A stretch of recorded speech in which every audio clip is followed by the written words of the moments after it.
ngayon sa van natin, no? At ang gagawin natin ngayon ay syempre ginawa natin tong van na to, di ba? Nagpalit tayo ng carburetor, tapos nagpalit din tayo ng mga oil seal sa power steering. So hindi ko pa siya na road test, no? Hindi ko pa siya napapatakbo. So ngayon medyo maluwag yung parking. Dito kasi sa amin siksikan eh. So ngayon medyo maluwag. Sasamantalahin ko na maluwag yung parking para makapag-maniobra tayo, no? Maayos. So ngayon, i-road test natin yung ating van. So first time na i-road test natin dyan sa C5. Titingnan natin yung ginawa natin na carburetor, kung okay ba yung response sa arangkada, sa stretch, no? At the same time, pakikiramdaman din natin yung pag-aalay natin ng gulong kung maayos, kung walang kabi. So yun yung mga gagawin natin ngayon para malaman natin na roadworthy na yung ating van. Actually, roadworthy naman siya. So meron lang tayong mga dinowngrade at saka inayos. So yung carburetor downgrade yan kasi from stock to 4K carburetor para mas maging matipid yung konsumo sa gasolina. So hopefully maging maayos yung ating road test ngayon. Coding ako ngayon kaso window naman, no? So anong oras na pa? Window hour. Ang oras ay 1:00, no? Yan. Ikot lang naman tayo sa may C5. Tapos pakiramdaman natin kung ano yung mga mapapakiramdaman natin dito para at least sa susunod na labas natin okay na. So marami pa tayong mga gagawin dito sa van na to, at itong ceiling papalitan pa natin, no? Tapos may inaantay pa tayong napaka-importanting pyesa galing sa isang sponsor. Hopefully matuloy yung negotiation namin para maumpisahan ko na to, kasi yun na lang inaantay ko, yung nag-iisang piece na yon para maayos ko na yung ceiling niya, kasi kailangan may kabit natin yun bago tayo maglagay ng ceiling, kasi hindi po pwede na ceiling muna tapos yun agad, kasi yung installation ng wiring ang kakailanganin, no? So antayin natin yun na dumating, sana cross fingers na dumating yung sponsor natin. Ngayon pa man nagpapasalamat na ako sa kanila sa pagtulong sa atin, no? So, sa ating journey, no? Dito sa ating camper van build sa series na to. So yun, maraming salamat sa inyong suporta. Hindi ko muna babanggitin kasi wala pa naman, pero magkakaroon din tayo ng mga episodic vlog regarding doon sa kanilang ibibigay. So ngayon, road test muna tayo, pakiramdaman natin yung kondisyon ng van, kung okay ba, tapos bibigay tayo ng konting mga assessment tungkol dyan, kung ano yung naramdaman natin, no? Okay, so start ko muna, papainitin ko lang yung makina, and then road test na tayo. Okay, let's go. Okay mga master, ayan, ano na tayo, lalabas na tayo. Yun lang, hinarangan tayo.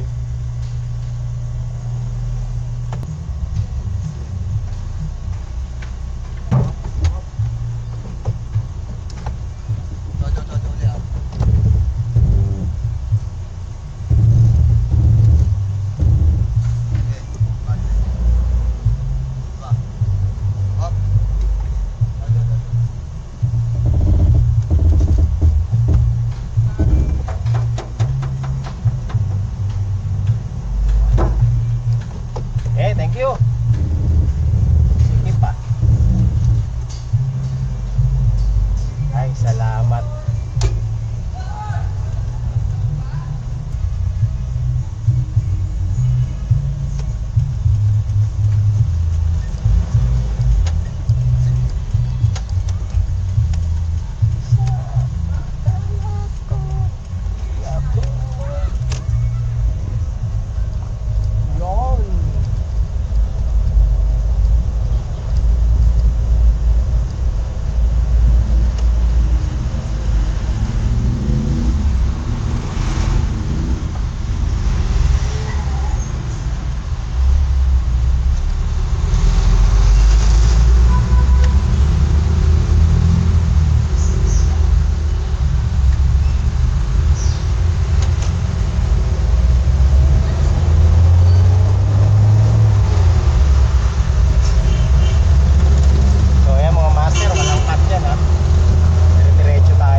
namang issue sa ano, wala namang issue sa arangkada.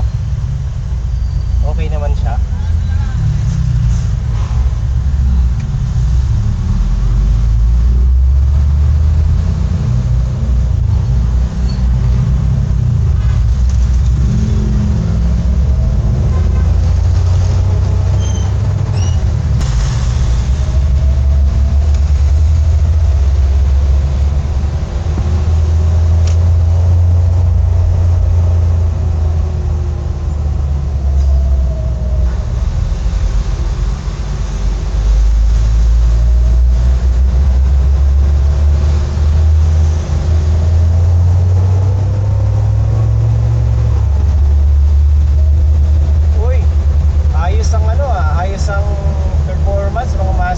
Carburetor. Wala ako nararamdaman kahit na konting sino. Wala. Ayan o.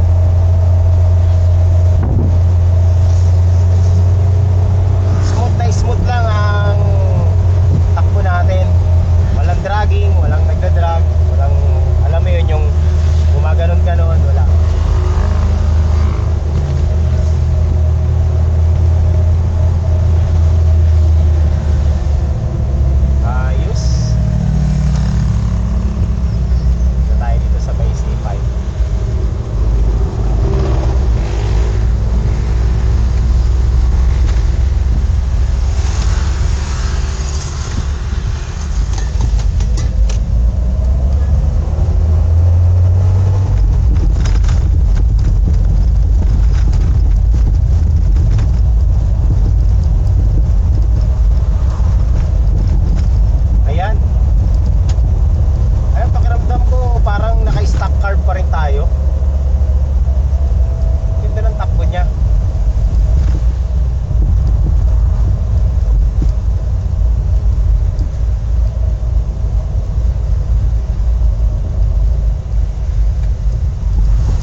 Ayos mga master, quality.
sa pagro-road test, no?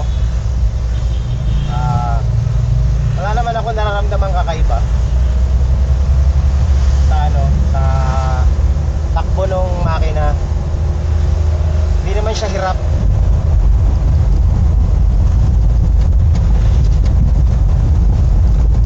Ewan ko lang kung may gasolina sa bagay. Nagkarga ako dito 7 liters eh. So, marami pa tayong gasolina.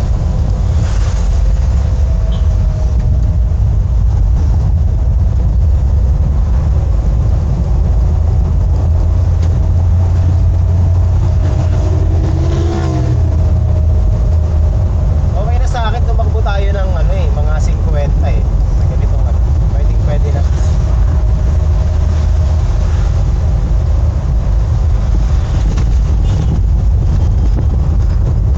Bukan natin paakyat. Ito paakyat. Wala namang problema sa paakyat. Hindi naman hirap.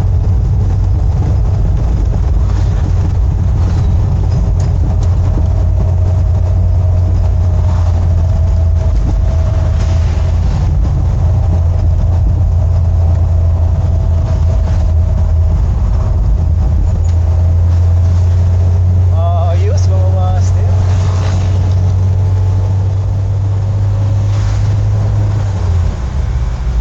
Hindi ako nagsisi na na palitan tong carburetor natin kaysa naman magtiyaga tayo dun sa napakalakas na napakalakas na konsumo sa gasolina. Takbo niya smooth na smooth lang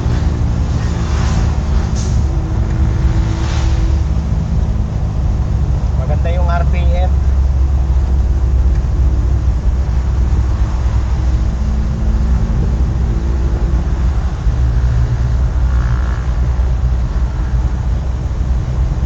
Smooth, maayos manakbo. Pero kasi ako nabasa na sabi nila pumuputok daw kapag naka 4K carb. Hindi ako naniniwala kasi ito na na natin. Natono naman natin ng maayos. Wala namang putok-putok, wala namang issue. No? Smooth na smooth lang mga master.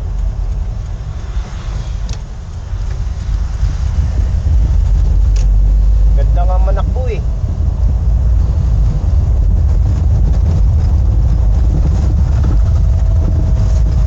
Pagas muna tayo. Dagdagan natin yung gasolina natin.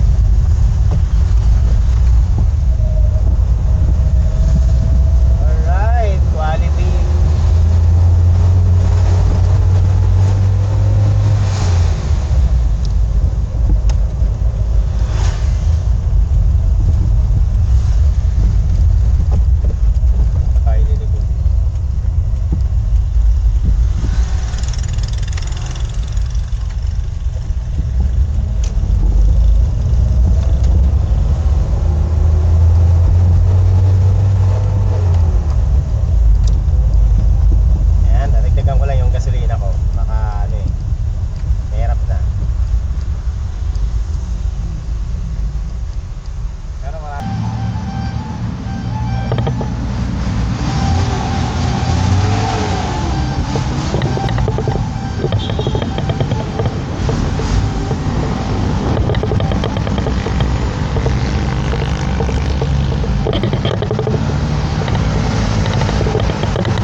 I'm back.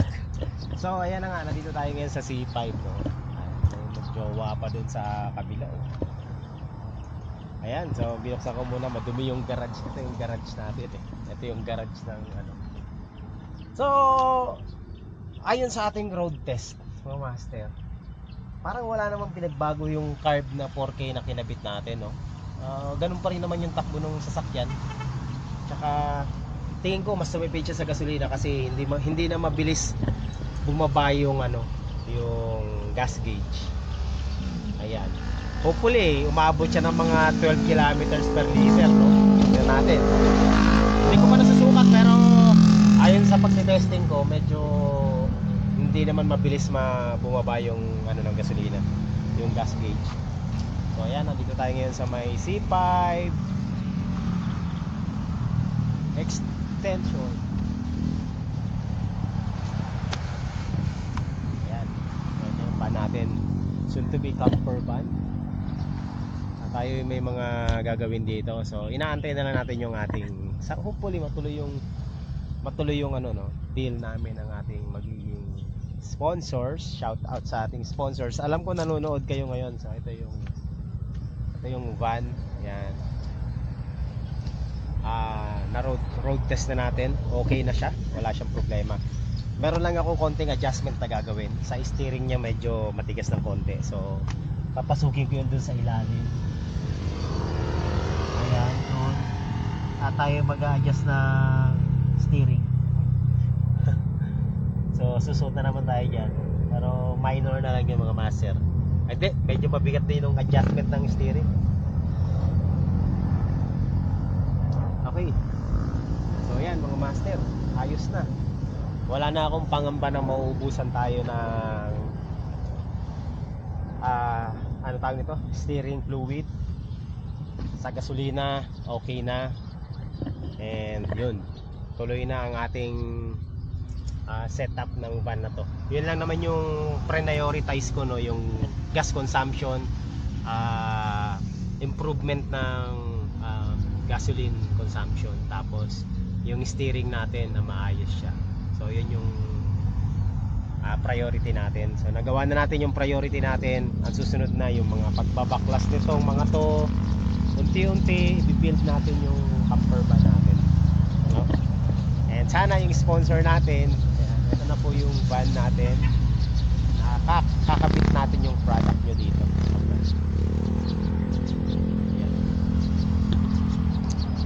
Ayan, nandito tayo ngayon sa ano, sa parking lot.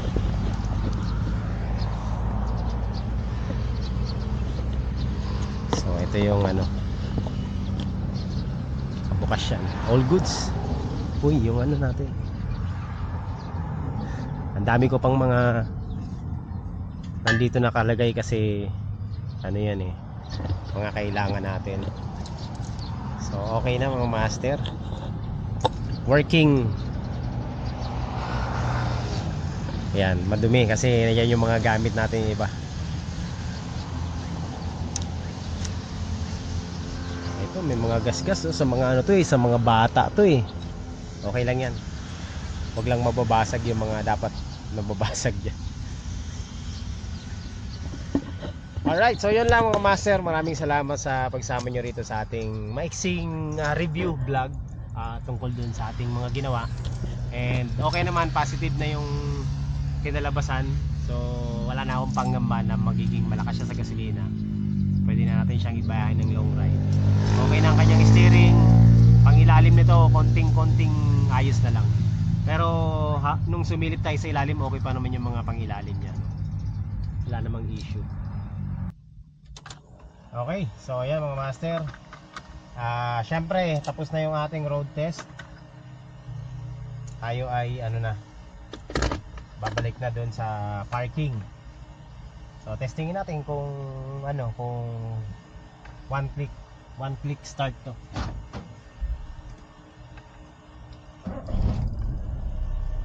Okay, it's good. Ano, one click lang mga master. Natutuwa naman ako at natsambahan natin yung gawa nito. Let's go, let's go. Ayan. Konting adjustment na lang sa steering, yun ang ano ko, kasi medyo matigas ng konti, kailangan malambot eh. Medyo nahigpitan ko yata. Hindi ko na subukan kasi.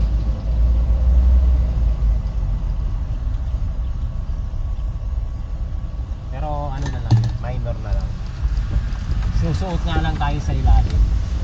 Na naman.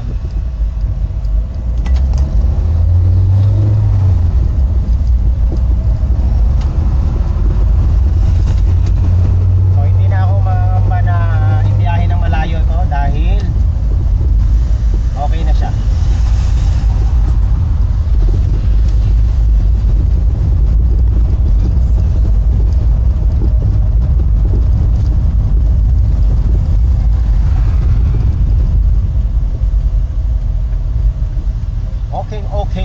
Okay na mga master.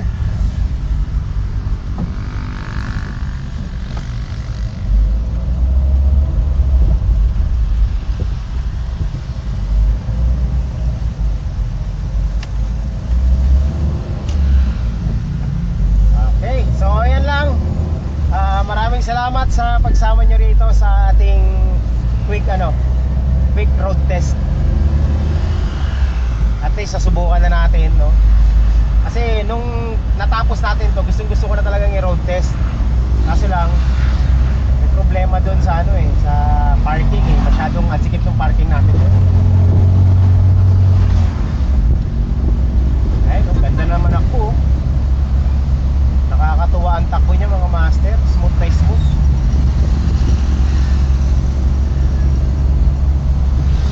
Walang walang kasinok-sinok.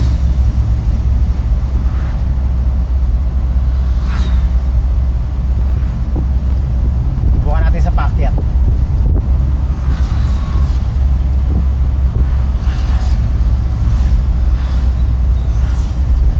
Basic lang sa kanya paakyat. Lang paakyat mga master. So mas tumipid nga siya sa gasolina kasi yung gas gauge ko nung stock pa yung carburetor na ito, ang bilis bumaba. Ayan hindi pa siya nagbabago, naka-steady lang siya. Kanina pa natin ginagamit.